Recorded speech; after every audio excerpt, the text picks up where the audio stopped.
Assalamualaikum warahmatullahi wabarakatuh. Alhamdulillah wahdahu sadaqa wa'adahu wa nasara 'abdahu wa a'azza billahi wa nasara asad wa'adahu. Asyhadu an la ilaha illallah wa asyhadu anna Muhammadan abduhu wa rasuluh la nabiyya wa rasulullah arsalahu bil huda wa dinil haqq liyudhhirahu 'ala dini kullihi wa kafa billahi syahida. Allahumma shalli ala Muhammadin wa ala alihi wa sahbihi ajma'in. Amma ba'd. Qala Allahu ta'ala fi kitabihil karim, a'udzu billahi minasyaitonir rajim. Bismillahirrahmanirrahim. Ya ayyuhalladzina amanu taqullaha haqqa tuqatih wa la tamutunna illa wa antum muslimun. Fa inna asdaqal hadithi kitabullah wa khairal hadi hadi Muhammadin sallallahu alaihi wasallam. Wasyarrul umuri muhdatsatuha wa kullu muhdatsatin bid'ah wa kullu bid'atin dhalalah wa ba'd. Bapak-bapak, saudara-saudara jamaah sholat zuhur, karyawan dan staf dari pabrik Bumi Waras di Wailuning, Teluk Selatan, Lampung, yang semoga semuanya dirahmati oleh Allah Subhanahu wa Ta'ala. Pertama, kita bersyukur kepada Allah Subhanahu wa Ta'ala masih diberikan kekuatan oleh Allah untuk menahan panasnya udara. Ya, sebab di beberapa tempat ada yang sholat zuhur panas gak kuat, di sini kuat. Dan di sini termasuk manusia-manusia pilihan, ya, yang sholat terlalu panas kuat. Ya. Dan saya berdoa kepada Allah Subhanahu Wa Taala, mudah-mudahan nanti entah 5 tahun lagi, entah 10 tahun lagi di sini bisa dipasang AC, ya. Amin ya rabbal alamin. Baik, pada kultum siang hari ini saya akan menyampaikan sebuah topik, yaitu sedekah tanpa uang, ya, sedekah tanpa uang. Sementara ini kita memahami bahwa sedekah itu uang. Ternyata ada sedekah yang tanpa uang, ya. Nabi menyebutkan dalam riwayatnya ada 9, ya. Ada 9. Mungkin dalilnya akan saya bacakan secara cepat saja karena waktunya hanya sampai jam 1. Sedekah tanpa uang atau amalan yang dinilai sedekah sama itu, Bapak. Amalan yang dinilai sedekah, dia nggak pakai uang, ya. Pertama, yaitu menjadi bendahara, pemegang uang, ya, dan pemegang menjadi bendahara. Bendahara itu bahasa Arabnya khozin, ya. Apakah bendahara masjid, apakah bendahara RT, RW, apakah bendahara camat, wali kota, bupati, gubernur, presiden, pokoknya bendahara. Kalau di tingkat pusat namanya Menkeu, Menteri Keuangan, ya. Kalau di masjid ya bendahara masjid. Seseorang yang diamanai untuk memegang atau menyimpan uang, lalu ia menjaga benar amanat tersebut dengan hati-hati dan teliti. Jadi dia diberi amanat untuk memegang uang, uangnya itu harus dijaga, ya, dengan hati-hati dan teliti. Semua pemasukan dicatat, semua pengeluaran dicatat. 1 rupiah pun jangan sampai nggak dicatat. Kemudian dia mengeluarkan, dia membelanjakan sesuai dengan perintah imam. Kalau di masjid, imamnya itu ya takbir masjid. Kalau di kecamatan, imamnya ya Pak Camat. Kalau di kabupaten, imamnya ya bupati. Kalau di negara, imamnya ya presiden. Kalau presiden bilang keluarkan 50 miliar untuk beli AC di Bumi Waras, ini keluar. Sehingga sholatnya adem, ya, atau masjidnya ditinggal, ya. Insyaallah. Amin. Nabi bersabda, an Abi Musa al-Asy'ari radhiyallahu anhu, ani Nabi sallallahu alaihi wasallam annahu qala al-khazinul muslimul amin alladzi yunaffidu ma umira bihi fayu'tihi kamilan muwaffaran thayyibatan bihi nafsuhu fayadfa'uhu ila allazi umira lahu bihi ahadul mutasaddiqin. Artinya, dari Abu Musa al-Asy'ari radhiyallahu anhu, dari Nabi sallallahu alaihi wasallam, Beliau bersabda, seorang muslim yang menjadi penyimpan atau bendaharawan yang amanah dapat dipercaya, di mana ia melaksanakan apa yang diperintahkan dan memberi apa yang harus diberikannya dengan sempurna dan senang hati, serta ia memberikannya kepada siapa yang diperintahkannya kepadanya untuk diberikan. Ia termasuk salah seorang yang bersedekah. Muttafaq alaih. Hadis ini disepakati oleh Imam Bukhari dan Muslim. Jadi seorang bendahara yang memegang uang, ya, kemudian dia menjalankan dengan baik, tidak ada kebocoran, tidak ada korupsi, tidak ada pencucian uang, maka dia telah bersedekah. Mari bapak-bapak yang jadi bendahara takut kepada Allah untuk betul-betul menjaga keuangan itu dengan baik, baik uang organisasi, uang masjid, uang RT, uang lurah dan lain-lain. Yang kedua, memberikan pinjaman atau hutang. Memberikan pinjaman atau hutang kepada orang yang membutuhkan, itu juga sedekah tanpa mengeluarkan uang, ya. Jadi uangnya itu hanya uang yang kita hutangkan. Misalnya ada seseorang datang, Pak, tolong sih Pak, saya pinjam 5 juta untuk bayar SPP atau bayar kuliah UKT di Unila. Anak saya kalau nggak bayar nanti DO. Kita memberikan hutang, nih 5 juta. Tanpa adanya perjanjian tambahan. Jangan sampai kita memberikan hutang kemudian, tapi ingat loh, nanti mengembalikannya jangan 5 juta. Mengembalikannya 5.500.000. Oke? Nah, itu namanya riba. Itu nggak boleh. Nggak boleh, Pak. Jadi betul-betul murni memberikan hutang, ya, memberikan pinjaman murni 5 juta. Nah, itu kan pinjaman, Pak, ya, itu pinjaman. Nah, kita yang memberi pinjaman dinilai Allah telah bersedekah separuh dari nilai itu tadi. Tadi nilainya berapa tadi nilainya? 5 juta kan? Berarti kita telah bersedekah 2,5 juta menurut pandangan Allah Subhanahu wa taala. Jadi separuh, ya. Ini hadisnya, Pak. Yang pertama dari Ibnu Mas'ud radhiyallahu anhu berkata, Rasulullah SAW bersabda, kullu qardin shadaqatun. Kullu qardin shadaqatun. Setiap pinjaman adalah sedekah. Jadi kita meminjamkan uang kepada orang yang membutuhkan, itu berarti kita telah sedekah, ya. Cuma sedekahnya tidak full sesuai dengan nominal itu, tidak, tapi separuhnya. Hadis riwayat Imam At-Tabrani dan Baihaqi. Kemudian hadis yang kedua yaitu riwayat Ibnu Majah, Ibnu Hibban, Al-Baihaqi. Insyaallah sahih, ya. Ma min muslimin yuqridu musliman qardan marrataini illa kana kasadaqatiha marrah, ya. Tidaklah seorang muslim memberikan pinjaman 2 kali, ya.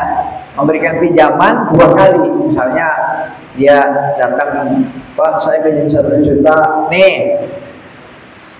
Terus datang lagi, Pak, kurang Pak, 1 juta lagi, nih.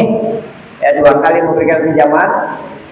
Tidaklah seorang muslim memberikan pinjaman 2 kali kepada muslim yang lain kecuali dihitung seperti sedekah 1 kali. Ya, jadi 2 kali memberikan pinjaman, maka dinilai Allah kita telah bersedekah yang 1 kali, yaitu separuhnya, ya. Kan tadi ngasih pinjamannya kan 2 kali, 1 dan datang lagi 2. Nah, maka yang kedua atau yang pertama itu dianggap oleh Allah sebagai sedekah, ya, sedekah kita. Padahal kita nggak mengeluarkan uang, ya, kita hanya meminjami uang, dan uang itu insya Allah akan kembali kepada kita. Nah, tentu nanti kita bahas adab-adab tentang pinjam meminjam dan utang piutang, ya. Di antaranya yang hutang itu wajib untuk mengembalikan, ya. Jangan sampai sol eman, utangnya ngesol, bayarnya eman-eman. Nah, itu sol eman, ya, jangan, ya. Jadi ketika sudah sepakat bahwa akan dicicil, akan dibayar tanggal sekian berapa kali, maka kita harus tanpa ditagih harus bayar. Pak, saya cicilan pertama, catat. Sesuai dengan yang kita sepakati. Kalau sepakatnya sebulan sekali, ya sebulan sekali. Kalau sepakatnya setahun sekali atau sebulan atau seminggu sekali, ya. Jadi jangan sampai yang utang itu nagih, Mas bayar dong, Mas bayar. Nah itu jadi pengemis. Kita yang memberi utang, kok kita seperti pengemis. Ya, jangan sampai Pak, jangan sampai. Jadi maka yang berhutang itu harus tahu diri, berterima kasih, harus bersyukur kepada Allah sudah diberikan kemudahan. Maka membayarnya tidak usah ditagih, ya, tidak usah ditagih. Itu adab-adab tentang berhutang. Ada kitab lain. Jadi yang pertama tadi jadi bendahara Pak ya, jadi bendahara. Yang kedua memberikan utang. Yang ketiga berzikir dan menegakkan amar ma'ruf nahi munkar. Berzikir, membaca subhanallah, subhanallah, subhanallah, subhanallah, membaca alhamdulillah, alhamdulillah, alhamdulillah, alhamdulillah, membaca Allahu akbar, Allahu akbar, Allahu akbar, Allahu akbar, membaca la ilaha illallah, la ilaha illallah, la ilaha illallah. Berzikir itu nilainya sedekah. Sekali tasbih sedekah, sekali takbir sedekah, sekali tahmid sedekah, sekali tahlil sedekah. Cuma saya pesan satu, jangan ngejar target kemudian bacanya kebut, jangan. Ya. Banyak masjid-masjid di kampung pakai speaker, ya karena ngejar target baca alhamdulillah sampai gak jelas di telinga itu, gak jelas. Jangan begitulah, baca yang jelas. Alhamdulillah, alhamdulillah, alhamdulillah, alhamdulillah, alhamdulillah, alhamdulillah. Wah, baca apa itu? Ya. Santai aja, santai. Demikian juga takbir. Allahu akbar, Allahu akbar, Allahu akbar, Allahu akbar, Allahu akbar. Umar. Itu banyak Pak. Speaker-speaker masjid di kampung seperti itu. Baca tahlil juga bagus banget baca tahlilnya. Nggak jelas. Jadi baca apa nggak jelas. Ya, mestinya santai. La ilaha illallah, la ilaha illallah, la ilaha. Jadi jelas mana yang panjang, mana yang pendek itu jelas. Ya, jangan jadi nggak jelas. Ya. Ini syaratnya bacanya yang khusyuk, yang santai, jangan ngejar target. Nabi bersabda, inna dunya mal'unatun mal'unun ma fiha illa zikrullahi wa ma walahu wa alimun au muta'allim. Dunia itu terlaknat. Dunia itu terlaknat. Dan segala yang terkandung di dalamnya pun terlaknat, kecuali zikir kepada Allah dan apa-apa yang berkaitan dengannya. Orang yang berilmu atau menuntut ilmu. Ya. Jadi Nabi mengatakan dalam hadis riwayat Imam Tirmidzi dan Ibnu Majah dihasankan oleh Syekh Albani bahwa dunia ini Pak, dunia ini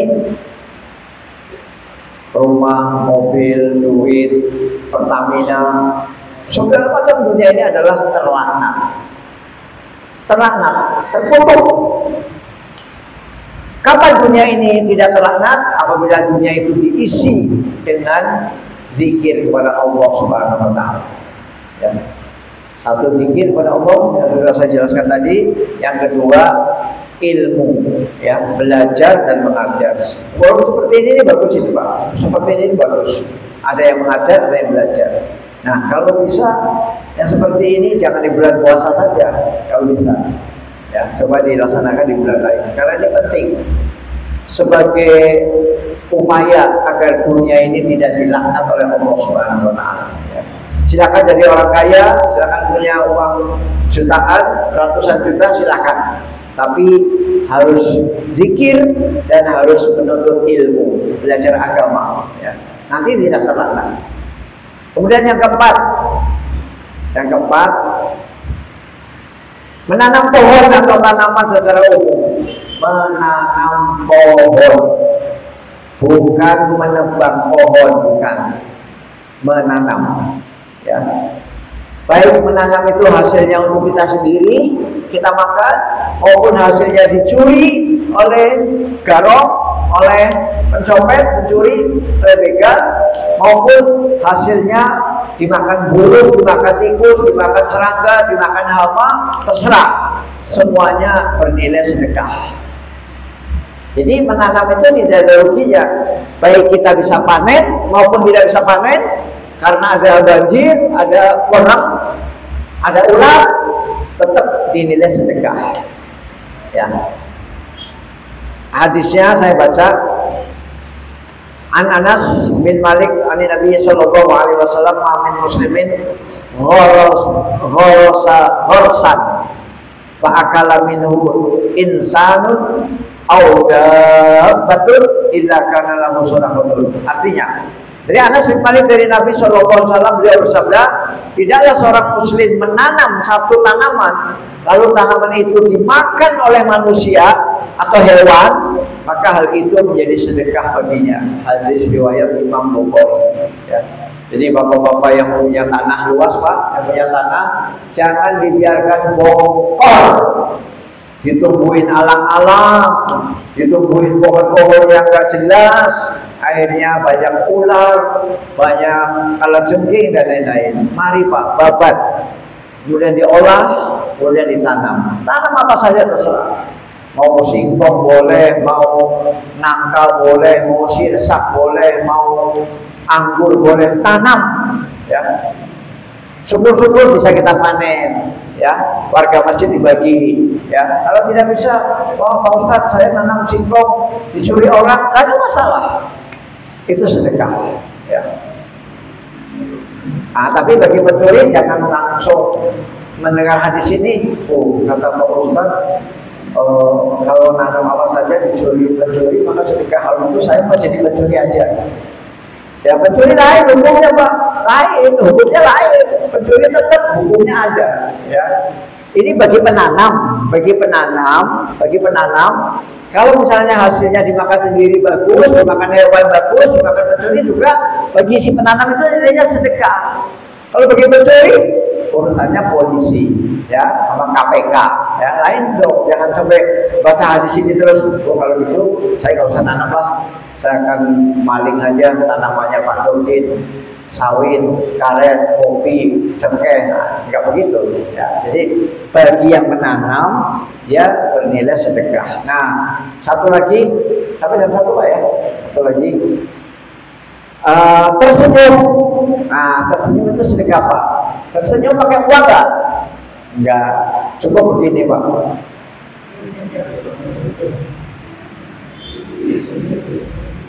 Ya, cukup apa?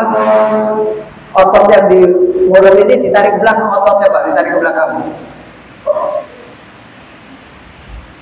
Ya, nggak pakai uang, itu sedekah. Ya. Jadi mudah sekali sedekah. Nabi bersabda, "Tabassuka fi wajhi akhika laka shadaqatun." Senyummu di hadapan wajah saudaramu adalah bernilai sedekah bagimu. Ya, kita senyum kepada kita sedekah. Yang tentu senyumnya adalah senyum yang murni, Pak. Jangan senyum di depan cewek, ya.